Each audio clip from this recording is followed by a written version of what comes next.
Yeah. Ellie, I have some of Alan's medical records here, so I actually went through and looked to see where the tumor was. We have a scan, actually, of Alan's head. We might be able to put up on the screen there. And when you do these scans, it's like the person's facing you. So this is a scan of Alan's head showing that white top. It's about 11 o'clock up there, is a brain tumor. You know, it might help, actually, if I just show a short animation, because I think it'll help clarify this for some folks, because we're all worried about what the cell phone does. But if you can come back and show this animation of what the head looks like when you have a cell phone. So they have the tower, obviously, and the cell tower is sending a message out. It's saying, hey, I'm here, I can send you stuff. But your cell phone is also sending out information. And what the cell phone is saying is, I'm this cell phone, any numbers coming to me, send it my way. And plus it's telling your cell phone tower that you've got something to say, and it's sending that message out as well. And those waves go through the skull. The big debate, and this is where science is running headlong into trying to study something that so many people use, is how much is too much power? And that's why there's such a huge debate that we've not been able to address in America. To help clarify this, I want to call up Dr. Deborah Davis. She spent more than 30 years studying cancer-causing toxins. Dr. Davis, come join us, please, if you don't mind. Thank you. Welcome. Thank you. So, what I'd like to explain to everybody is why we're not seeing more cases of brain tumors if we're using a device that's toxic. Well, in fact, it's a very good question. The reason is because brain cancer can take 40 years to develop from exposure. So we've only been using cell phones in this country a great deal for the past 5 or 6 years.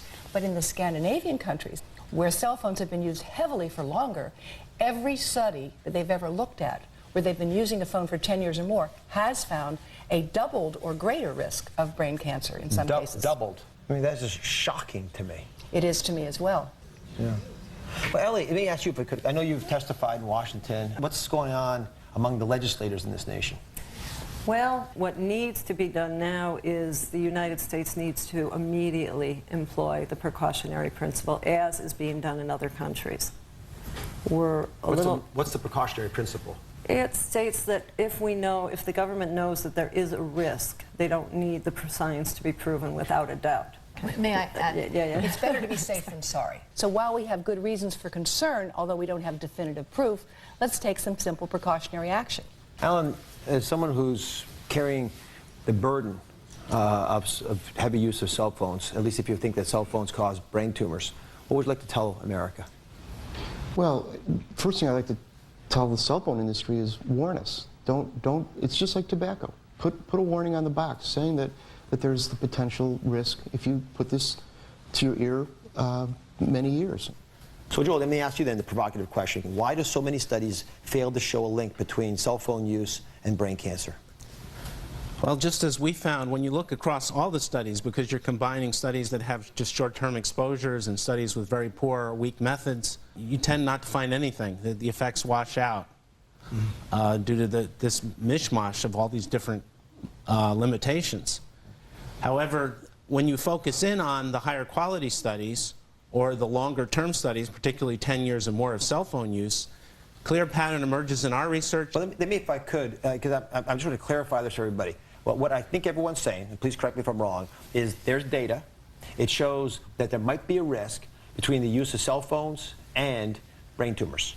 And if that's the case, even though there are other studies that fail to show that, and people can point to those studies, the fact in this case that you have a burden of proof that it's got to be safe. You don't have to prove that it's dangerous, you've got to prove that it's safe, means that we ought to at least take precautions. Am I getting that right? Absolutely. Absolutely. So we actually asked the cellular telephone industry to participate, and there's an association that represents the cellular telephone industry, and this is a statement they offered us. The peer-reviewed scientific evidence has overwhelmingly indicated that wireless devices do not pose a public health risk.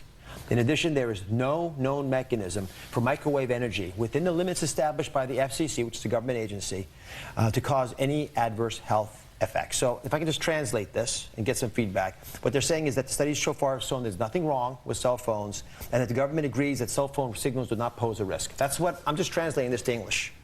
So I think I've heard enough to make me rethink my cell phone use, and certainly for that of my children. So what I could do when we come back is to try to tackle, for all of you who use a cell phone, what you need to do. So you got to stay with us. You're going to hear 5 ways that you can protect yourself right now. It's everything you need to know: how to use your phone correctly, where to carry it to be safe, and where you can use it to protect you and your family. So don't go away. We'll be right back.